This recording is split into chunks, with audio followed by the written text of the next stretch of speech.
Bom dia, queridas. Vamos iniciar mais um estudo da nossa Escola Bíblica Dominical. Nesta manhã, estaremos aprendendo com o apóstolo Paulo as suas experiências de oração. Vamos perceber que o foco do apóstolo Paulo é a oração pela missão que Deus colocou em suas mãos para realizar, como sendo o apóstolo aos gentios. A palavra apóstolo foi designada aos homens que foram escolhidos a dedo por Jesus para cumprir o ministério que ele designou, os 12 apóstolos.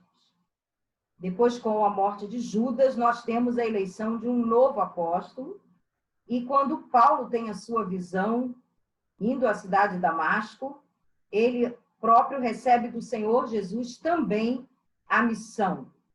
E ele se torna, então, o apóstolo. A palavra apóstolo não é mais usada nos dias de hoje, apesar de ter gente se autodenominando apóstolo, bispo.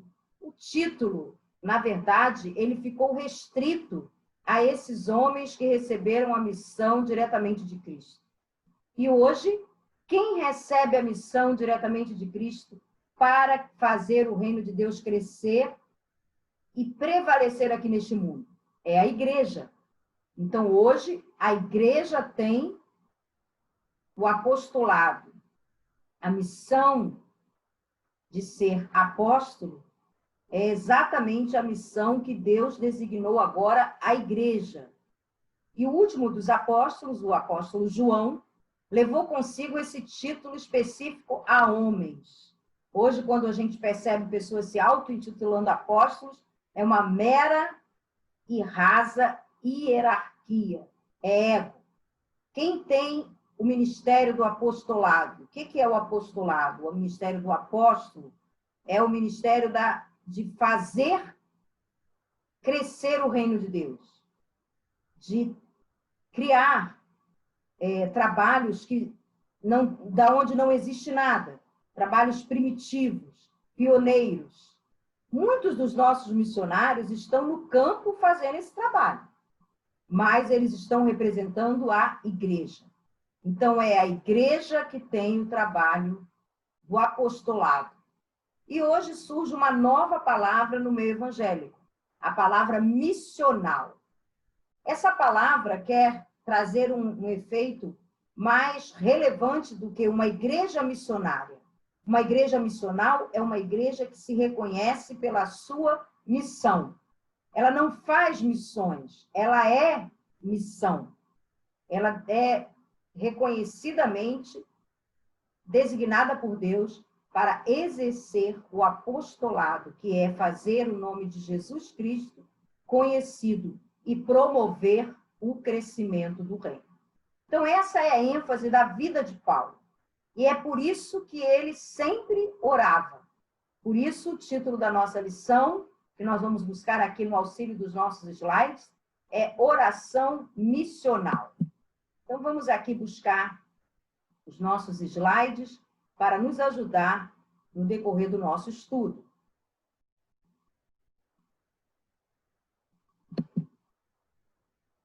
Vamos aqui, já com os nossos slides abertos. Nossos slides que são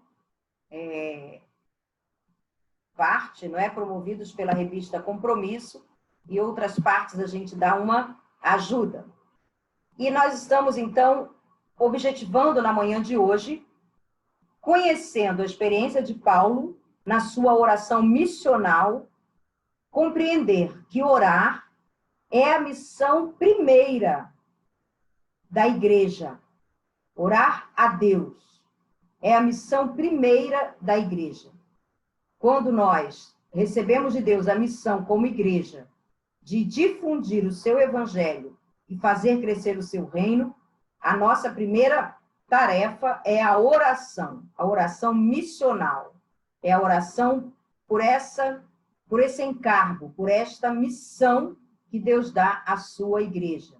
E como igreja, precisamos entender que temos como missão primeira, básica, participar de tudo aquilo que Deus está fazendo ao redor do mundo e ao nosso redor. Então, a nossa oração como igreja, oração missional, a exemplo de Paulo, focaliza a missão de Deus no mundo, mas a partir da nossa própria realidade. Vamos, então, entender um pouquinho mais dessa palavra missional? Falamos já na introdução. É uma nova maneira de vermos a palavra missionária com um tempero a mais. O missional, a igreja missional, ela não é, como já falamos, apenas aquela que participa de missões. O crente missional, o servo do Senhor com a visão missional, ele não é só um missionário, ou ele só não é um evangelista. Ele tem um estilo de vida que foca a sua missão dentro do reino de Deus. Tanto o indivíduo quanto a igreja, que é formada por nós, os indivíduos, os servos do Senhor. Então, o estilo de vida missional é aquele que coloca o crescimento do reino como foco. E tem aquela visão neotestamentária que é a ordem do ide de Jesus.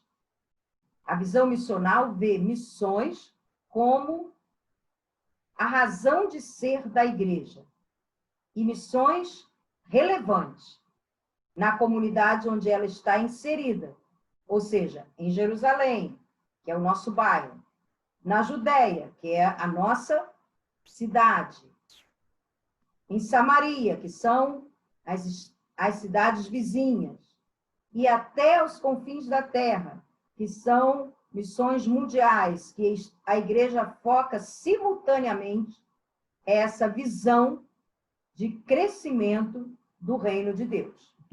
Assim, nós chegamos ao nosso texto áureo, que está em Efésios, capítulo 3, 16 a 19.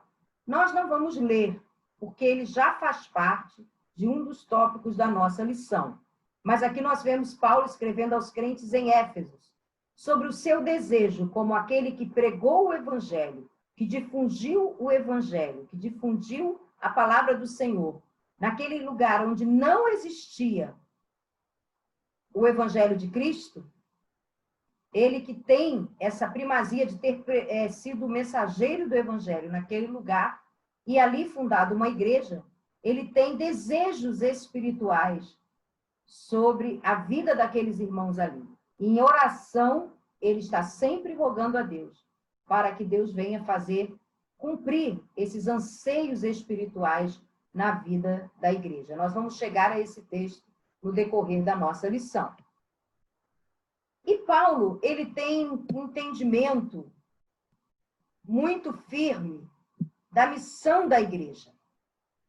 Quando a igreja se dispõe a orar, como sendo a primeira tarefa da sua ação de existir como uma igreja missional, ela conduz nessa oração que todos aqueles que estejam envolvidos no reino do Senhor, no cumprimento da evangelização, da missão de falar do amor de Cristo, possam superar os obstáculos.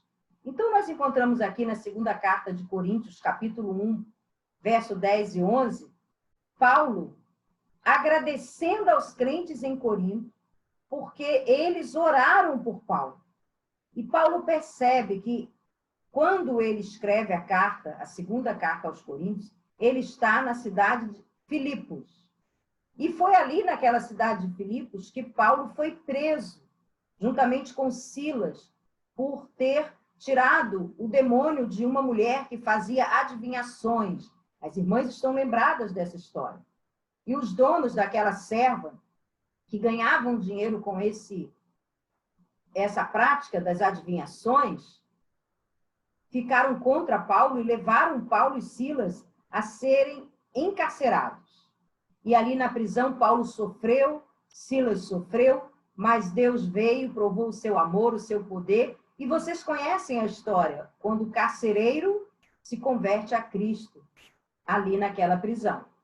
Mas Paulo tem certeza que o milagre que aconteceu ali, que foi aquele terremoto que libertou Paulo e todos os presos das suas correntes foi produzido pela força da oração.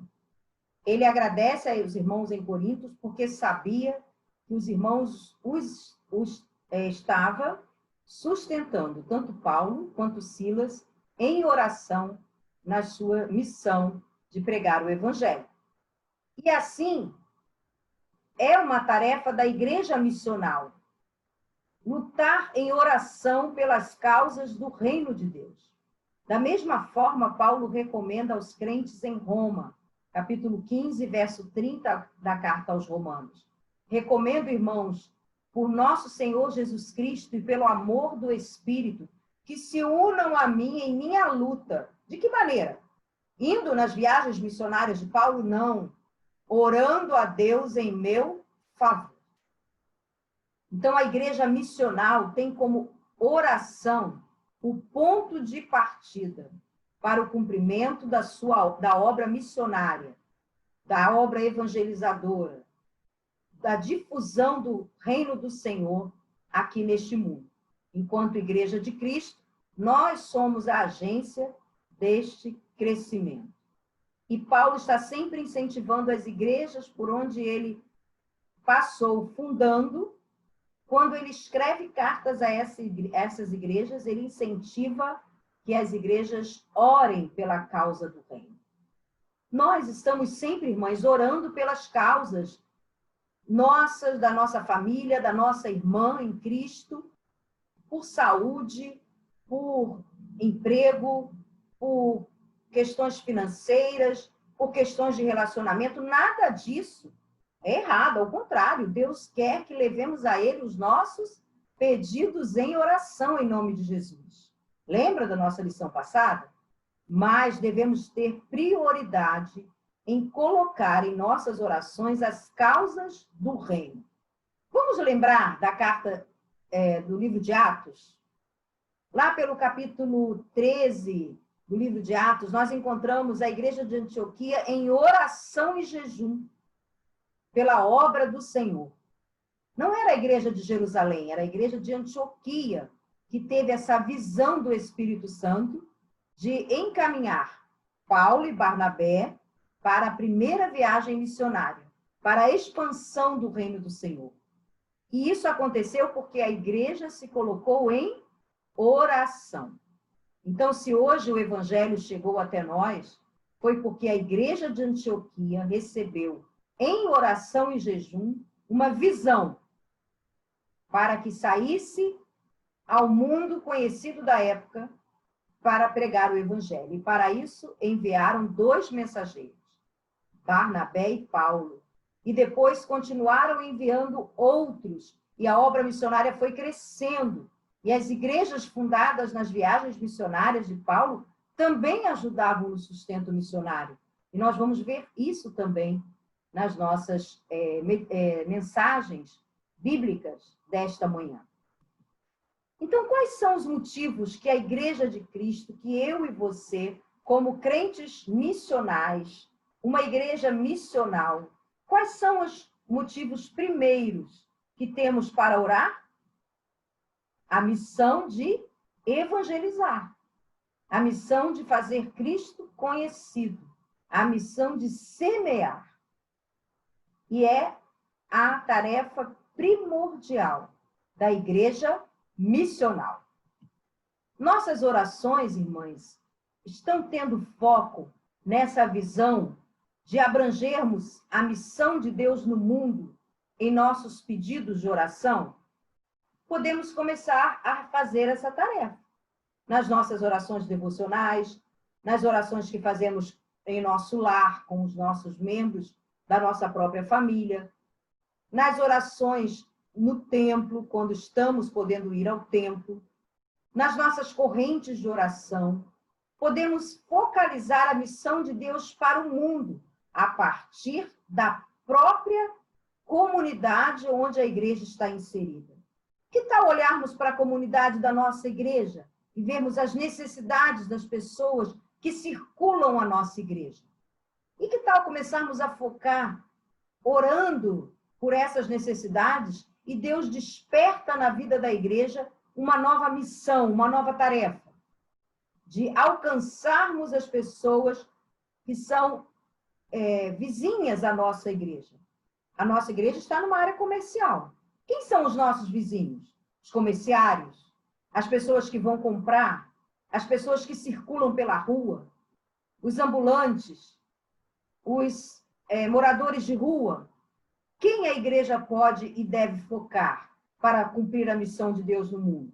A partir da sua comunidade e fazendo missões como temos feito, estaduais, agora nacionais e mundiais, através de oração, oferta, envio de missionários. Podemos focar a missão do reino de Deus como sendo a razão de ser da igreja. E assim seremos uma igreja missional. Paulo começa agora a nos ensinar a orarmos pela igreja, pelos crentes, pelas pessoas que fazem parte do reino de Deus. E ele nos ensina isso quando fez uma oração no capítulo 15 da carta de Paulo aos Romanos, versos 5, 6 e o verso 13. Quando ele ora pelos crentes em Roma. As irmãs devem ter lido o capítulo, porque ele já foi informado na quarta-feira como leitura diária para as irmãs. Mas se você for ler de novo agora o versículo, e você pode fazê-lo, você vai ver que Paulo ora para que os crentes em Roma cresçam na unidade, mantenham a esperança e a crença ou a fé, e gozem do amor de Deus, e tenham gozo nas questões espirituais e desfrutem da paz de Cristo. Essa é a oração de Paulo pelos crentes em Roma. Percebam a característica de uma oração missional? Paulo está visando aqueles crentes em Roma e ora por eles para que eles tenham características que são próprias do povo de Deus. Mas vamos lembrar que Paulo não conhecia os crentes em Roma. Paulo não fundou a igreja de Roma. Paulo nem tinha ido ainda a Roma, como sempre pretendeu visitar a igreja ali. Quando Paulo foi para Roma, depois da sua conversão, quando já foi preso em Jerusalém. E ele foi mandado preso para Roma. Ali ele conheceu muitos crentes da igreja de Roma, mas ele não foi o fundador daquela igreja. Mas como ele era muito preocupado com a expansão do reino, ele também focava os crentes em Roma. Conhecendo as necessidades daqueles crentes, ele rogava a Deus para que eles crescessem na unidade, na fé, na esperança, no amor e tivessem gozo e paz. Os crentes em Roma, pouco tempo depois da morte de Paulo, tiveram grande perseguição pelos imperadores que vieram logo a seguir. Nero e tantos outros perseguiram, mataram, martirizaram os crentes em Roma, os cristãos. E Paulo já orava a Deus para que eles tivessem fé e esperança. Assim é uma oração missional, que tem uma visão que Deus coloca no coração de quem ora, para que até se nesta oração já se prepare para que coisas futuras que venham a assolar a igreja possa estar preparada para enfrentar, porque fazer parte do reino de Deus não é brincadeira, não é mesmo, irmãs? Paulo também ora para os seus irmãos em Cristo na cidade de Éfeso. Vocês lembram quando Paulo foi pregar em Éfeso? De início foi um sucesso. Paulo passou muitos dias em Éfeso, mas logo depois as suas mensagens contrariaram os fiéis da deusa Diana, que era o grande templo que existia ali naquela cidade. E por Paulo pregar contra a idolatria, Paulo foi jogado para fora dos portões da cidade, foi apedrejado juntamente com seu companheiro de viagem e ficou ali quase até a morte. Mas quando Paulo se volta para orar pelos crentes em Éfeso, ele não volta para fazer lamúrias ou lamentações pelo que passou ali. Mas ele ora e diz o texto: peço que Deus, o nosso Senhor, Jesus Cristo e o glorioso Pai dê a vocês espírito de sabedoria, de revelação, de pleno conhecimento dele. E aí continua o texto, Paulo ora para que os crentes em Éfeso tenham olhos do entendimento. Eram crentes novos que precisavam entender a real missão da igreja. E Paulo rogava a Deus para que os crentes em Éfeso, tão novinhos na fé, crescessem em sabedoria, para vencer justamente esses opositores da palavra do Senhor. Isso é uma oração missional. Quando nós reconhecemos a necessidade do reino de Deus e oramos, não nos queixando pelo enfrentamento de oposições ou obstáculos, mas pedindo a Deus sabedoria para vencer justamente as oposições, os obstáculos e as perseguições. Paulo também ora para os crentes em Filipos. Vamos lembrar da pregação de Paulo em Filipos? Paulo chegou à cidade de Filipos, não encontrou sinagoga, ali não havia sinagoga, e ele foi até a beira de um rio ao sábado, e ali encontrou o que mesmo? A primeira MCM do Novo Testamento. Brincadeira. Encontrou um grupo de mulheres que oravam ao Deus nosso Senhor, mas elas ainda não conheciam a obra e a revelação do amor de Deus em Cristo Jesus. Paulo pregou o evangelho ali, e Lídia e toda a sua família aceitou a Cristo, e na casa de Lídia foi fundada a igreja de Filipos. E ali nós encontramos, mais uma vez lembrando aquilo que falamos quando mencionamos a carta aos Coríntios, a segunda carta de Paulo aos Coríntios, nós vamos lembrar que foi em Filipos que Paulo sofreu a prisão e teve a conversão do carcereiro, que com certeza depois também se tornou parte da igreja fundada por Paulo ali. E qual é a oração de Paulo para aquela igreja? Quando ele envia uma carta a Filipos, aquela igreja ali aos filipenses, ele ora, diz o texto, que o amor de vocês aumente cada vez mais. A igreja é reconhecida por Paulo por ser uma igreja que demonstra amor. E mais uma vez, Paulo roga a Deus para que a igreja cresça no conhecimento e na percepção do reino de Deus. Então, aqui se repete a característica de uma oração missional.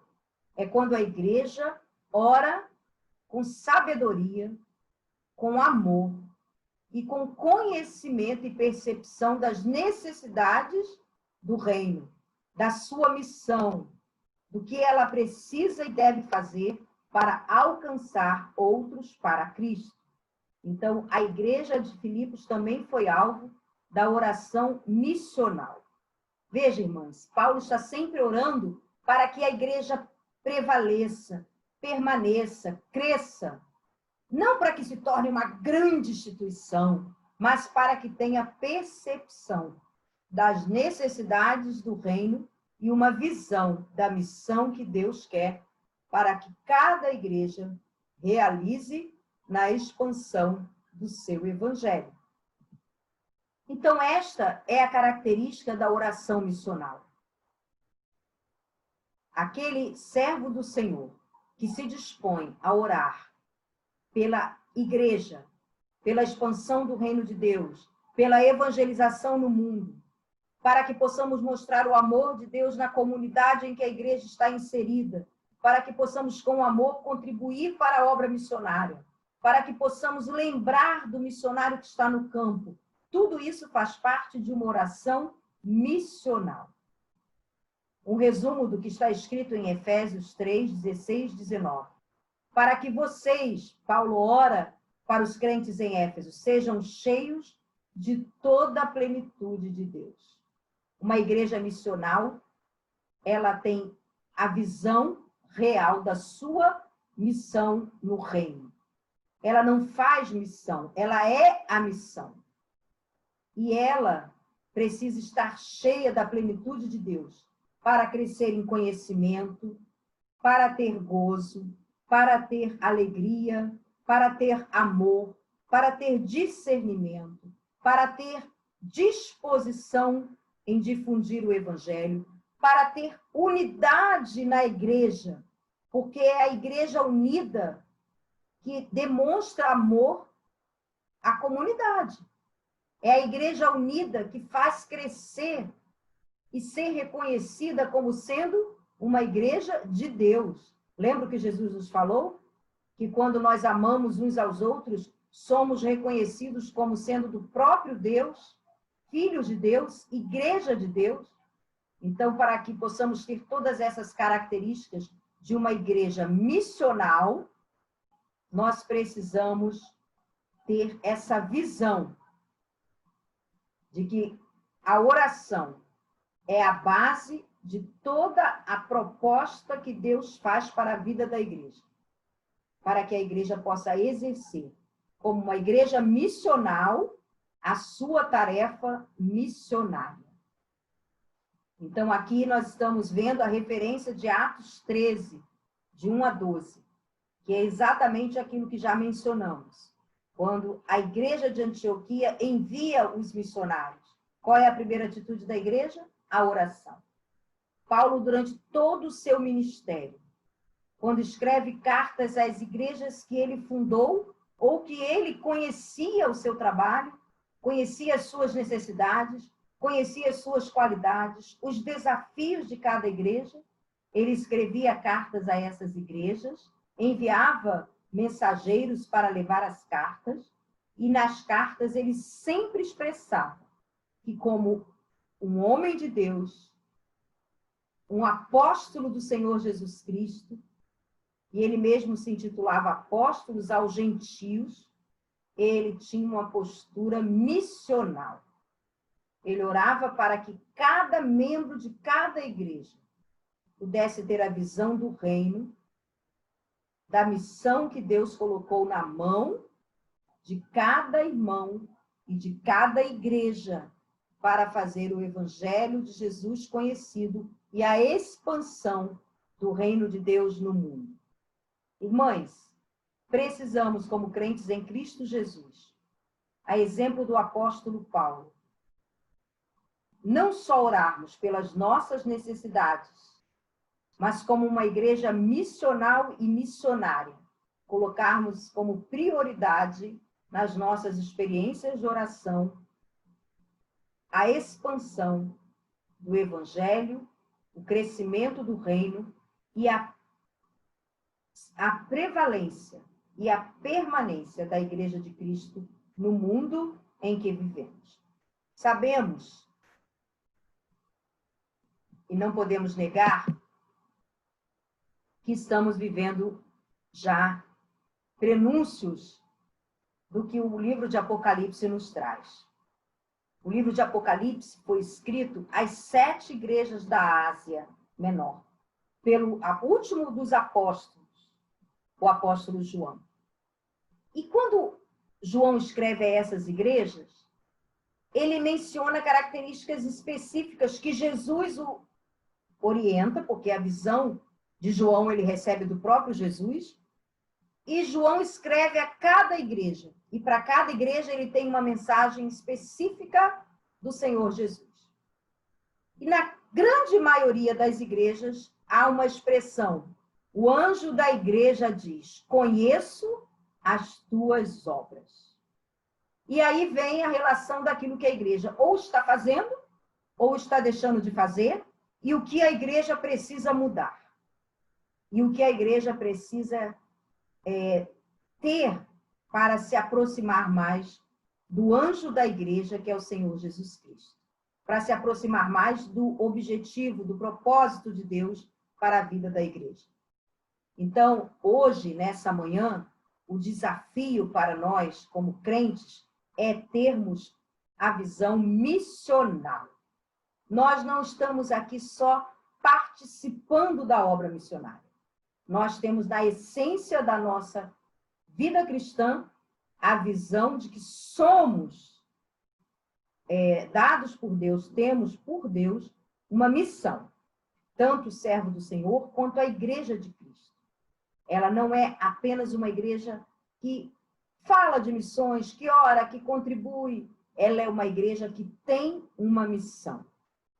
E aí o anjo da igreja vira para nós, como igreja, segunda Igreja Batista de Porto Velho, e diz: conheço as tuas obras.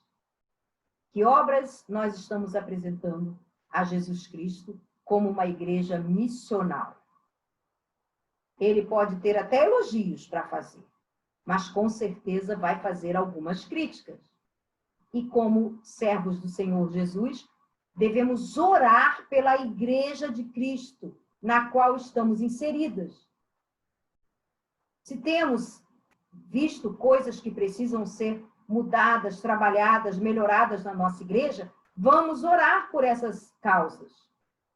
E vamos trabalhar para que isso aconteça.